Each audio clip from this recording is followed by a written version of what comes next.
ना कहीं जितना हमने जितना सीखा, जितना हमने ट्रेनिंग लिया, जितना पढ़ाई लिखाई किया हमने, वो 100% अपने मरीज को दिया। बाकी ऊपर वाले का और पेशेंट अटेंडेंट का जो है वो तो डेफिनेटली रिस्क तो रहता ही। सब सुनने में आता है कि उनका कैंसर जो है नशा करने से होता है, तो ये भी क्या नशा करती थी?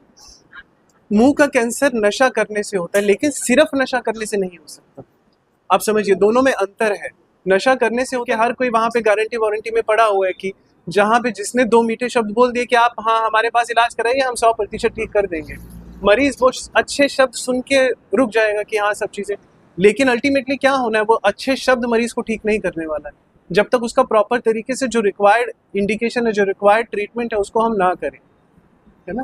तो Pankaj Singh, Pinak cancer care hospital, Varanasi से। ये एक ऐसा ऑपरेशन था जो नॉर्मली लोग करते नहीं हैं, क्योंकि उसमें रिस्क मॉर्टेलिटी बहुत ज़्यादा होता है। कि ऐसा होता है कि 95% चांस शायद ये है कि मरीज ऑपरेशन थिएटर से वापस ना आ पाए। ये कहीं ना कहीं मरीज के अटेंडेंट्स का सपोर्ट रहता है कि हाँ हम हर तरीके का रिस्क लेने को तैयार हैं, तभी हम इस तरीके के ऑपरेशन के लिए आगे बढ़ते हैं। इस ऑपरेशन में क्या होता है कि आधे का आधा चेहरा पूरा निकाला जाता है ना। अब हम निकालते हैं, वो तो एक बहुत बड़ा रिस्क है ही, शरीर से किसी भी अंग को निकालना, आधी जीभ, आधा जबड़ा, ऊपर वाला जबड़ा, दिमाग के नीचे वाला हिस्सा, आँख के नीचे वाली हड्डी, वो सब निकाला जाता है। उससे बड़ा रिस्क ये होता है, अब हम निकाल तो दिए, इसको वापस कैसे बनाएंगे। तो कहीं ना कहीं हमारी प्लास्टिक सर्जन्स का बहुत बड़ा इसमें रोल रहता है। अभी आप मरीज को देखेंगे तो धीरे धीरे वो अपना नॉर्मल चेहरा वापस आने में लग जाएगा। अभी मुझे लगता है आज से 2 या 3 महीने बाद ऐसा लगेगा कि शायद थोड़ा 19-20 का फर्क नजर आएगा, लेकिन नॉर्मल चेहरा वापस आना शुरू हो जाएगा। तो एक बार किसी का आधा चेहरा निकल जाना और उसको वापस वैसा बनाना, ये सबसे बड़ा। हाँ, अब आप इनको देखेंगे निखी जी, अब इनका ये पूरा का पूरा ये चेहरा निकाला गया है, होठ 75 to 80% निकाला गया, पूरा का पूरा आंख के नीचे का हिस्सा, गले के ऊपर का हिस्सा, ये पूरा निकाला गया है। तो ये निकालना ही एक जिंदगी के लिए रिस्क है कि हाँ मरीज हमारा बचेगा कि नहीं। निकाल रिस्क रहता है जो इस मरीज में सक्सेसफुल रहा है। अब नॉर्मली क्या होता है कि इस टाइप के मरीज को हर जगह से जवाब मिल जाता है कि अब छोड़िए, कुछ हो नहीं पाएगा।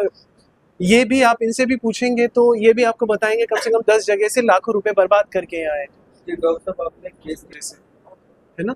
कि मैं अपनी बात नहीं कर रहा, ये जहाँ पे भी गए हैं वहाँ पे क्या होता है कि आप आइए, आजकल की वीडियोस में भी चल रहा है कि आइए तुरंत मैं ठीक कर दे रहा हूँ, आइए तुरंत मैं ठीक कर दे रहा हूँ, आपको मैं ये जड़ी बूटी दे दूंगा, आपको मैं ये चमत्कार दिखा दूंगा। ये जो बीमारियां बढ़ती हैं, स्टेज 1 की बीमारी जो स्टेज 4 में जो चलती है, वो कहीं ना कहीं झूठे वादों की वजह से चलती है। जो मरीज को हमेशा, मरीज के अटेंडेंट को क्या चाहता है कि अगर मैं अपनी जबान से बोल दूंगा कि 100% ठीक हो जाएगा, तो मरीज एकदम खुश हो जाएगा, लेकिन वो नहीं बोल सकते, बोलने वाले बोलते हैं। तो वही गलत जो कमिटमेंट होते हैं, जो फेक प्रोमिसेस होते हैं, वही मरीज की जो बीमारी होती है, जो कंडीशन होता है, उसको खराब करती है।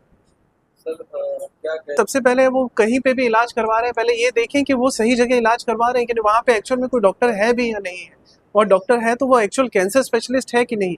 ये हर मरीज को जानना। मैं ये नहीं कह रहा मेरे पास ही आइए, मैं ये कह रहा हूँ कि सबसे पहले जो जहाँ पे इलाज करवा रहा है वो ये देखे कि वो कैंसर स्पेशलिस्ट से इलाज करवा रहा है कि नहीं। क्योंकि आज की दुनिया में, आज की डेट में इतने हॉस्पिटल्स खुले हुए हैं और इतनी मार काट चल रहा है, उससे उसके बारे में मैं नहीं बोल सकता, लेकिन मरीज को, एक मरीज की भी रिस्पॉन्सिबिलिटी है कि वो पहचाने कि वो किसी कैंसर स्पेशलिस्ट से इलाज करवा रहे हैं या। मैं रतन कुमार ओझा, बिहार के कटिहार जिले से हूँ। रतन जी, यहाँ किसको लेके आप आए? अपनी वाइफ को लेके कई जगह। कब से परेशान थे? 2023 से परेशान थे। पटना, दिल्ली के चक्कर में, किसी अन्य लोगों के फेर में, हिम्स में भी 4-5 लाख रुपए बर्बाद हुए। और जब आए थे किसी विज्ञापन में आए थे, किसी के माध्यम से आए थे, कैसे? किसी ने बोला था कि एक पिनाक हॉस्पिटल है, वहाँ जाइए। तो कैसा लगा आपको यहाँ पे? यहाँ के डॉक्टरों का एक्सपीरियंस कैसा लगा? डॉक्टर्स की टीम कैसी लगी? यहाँ के लोगों का व्यवहार कैसा लगा? यहाँ की जो ट्रीटमेंट था वो कैसा लगा? यहाँ सब कुछ अच्छा था, और हम तो इस बार उम्मीद ही नहीं किए थे कि ये बचेगी। हम यही सोच के आए थे कि नहीं बचेगी तो मोक्ष धाम है, यहीं से मुक्ति पा लेंगे, लेकिन इनको हमारे साथ देना था, इसलिए।